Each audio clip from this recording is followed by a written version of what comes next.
everyone! What's up? This is Tris, and I'm excited that you're here today. We're diving deep into an intriguing, albeit unsettling subject. Which countries might be the safest in the hypothetical event of a third world war? We'll embark on a global journey, exploring 10 countries that may be considered safe havens in the hypothetical scenario of a third world war. Our discussion will dive into the reasons these nations could be perceived as safer, delving into factors such as geopolitical position, historical neutrality, geographical protection, and limited strategic resources. Thank you so much for tuning in today. If you find this video interesting, don't hesitate to show some love by hitting that like button. We start with Switzerland, an embodiment of stability and neutrality. Nestled within the heart of Europe, the country has meticulously maintained its position of neutrality through the turmoil of 2 world wars. Enclosed by towering Alpine mountains, its geographical protection is bolstered by a meticulously planned defense strategy. The Swiss maintain a policy of armed neutrality, wherein many Swiss men undergo military training and are required to keep their service weapon at home. Furthermore, Swiss infrastructure is meticulously designed, with defense in mind. Bridges, tunnels, and roads can be quickly rigged for demolition to hinder any invading forces. This nation's preparedness is showcased not just in its military prowess, but also in its vast network of nuclear fallout shelters that can accommodate every single citizen, ensuring that the population is well protected. Next, we venture to the Emerald Isle of Ireland.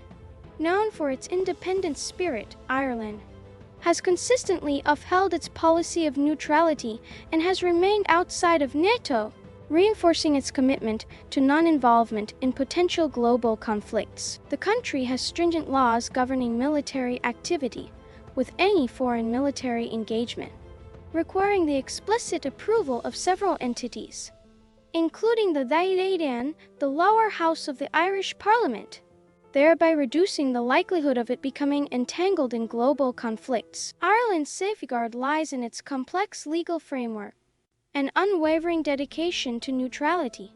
Our journey takes us to the icy landscapes of Greenland, an autonomous territory of Denmark. While Denmark, as a NATO member, might become involved in a major conflict, Greenland's stark and inhospitable environment, coupled with its sparse population, make it an unlikely target. However, it's important to note that Greenland is gradually gaining more autonomy from Denmark, and there are ongoing discussions about complete independence.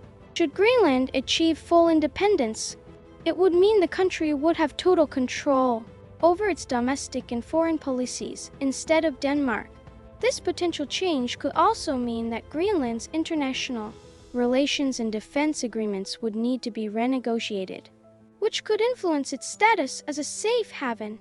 As of now, the trajectory and implications of Greenland's independence are still uncertain, making its future status somewhat unpredictable. As we continue our exploration, we land in Iceland, a diminutive island nation with an outsized reputation for peace. Regularly topping the Global Peace Index, Iceland maintains no standing army. Instead, it relies on a treaty with NATO for defense. Although this association could potentially entangle it in international conflicts, Iceland's rugged terrain, adverse weather conditions, and geographical isolation serve as natural deterrents to potential invaders. We now cross over to the sunny Mediterranean, setting foot on the tiny island of Malta, an epitome of resilience and fortification. Malta's turbulent history has seen it endure numerous invasions, forging it into a veritable sea fortress. With its modest size and lack of substantial strategic resources, Malta could feasibly be overlooked as a target in a global conflict, thereby preserving its safety. Our journey takes a turn toward the tranquil, azure waters of the Pacific, bringing us to Tuvalu.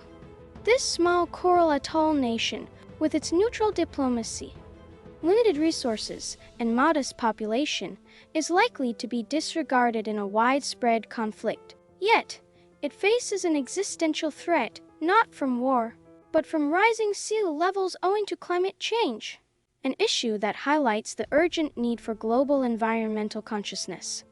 Our Pacific voyage continues to the island nation of Fiji. This paradisiacal archipelago enjoys geographical isolation that insulates it from many global disputes. With limited resources and a neutral foreign policy, Fiji presents a minimal strategic interest in a global conflict, enhancing its status as a potential safe haven. Now let's embark on a journey to the southern hemisphere, arriving in New Zealand. This nation, known for its peaceful society, political stability, low crime rates, and thriving economy, stands as a potential refuge during global turbulence. Its geographical isolation, combined with abundant natural resources, bolsters its safety profile. However, it's worth noting that the very qualities that make New Zealand attractive have sparked a surge in immigration. This increase in population is leading to escalating real estate prices and a potential strain on infrastructure, presenting challenges to long-term stability and safety. If not properly managed, these pressures could possibly compromise the tranquility and security that New Zealand currently enjoys. Thus, while New Zealand presents itself as a safe haven, the effects of rapid growth and increased demand could pose potential threats to this status in the future. Heading further south, we reach Chile. This elongated country, spanning the western edge of South America, is surrounded by natural barriers. The Pacific Ocean to the west and the towering Andes Mountains to the east. These geographical fortifications, combined with its economic stability and remoteness from global power centers, contribute to its potential as a sanctuary in the face of a world war. Finally, we cross the majestic Himalayan range to discover the enigmatic Kingdom of Bhutan. As the world's only carbon-negative country, and known for measuring its success through the Gross National Happiness Index, Bhutan offers a unique approach to national well-being. Its challenging terrain, high altitude, and limited foreign engagement make it a difficult target in a conflict, adding to its appeal as a potential refuge. To quickly recap our global tour, we started in Switzerland, known for its preparedness and neutrality, then visited Ireland with its strict laws against foreign military involvement. We explored the icy isolation of Greenland and the peaceful, rugged landscapes of Iceland. We landed on the historic, fortified island of Malta, then journeyed to the Pacific to visit the isolated and resource-limited nations of Tuvalu and Fiji. Next, we visited New Zealand, a peaceful nation facing challenges from rapid population growth and Chile, shielded by natural barriers.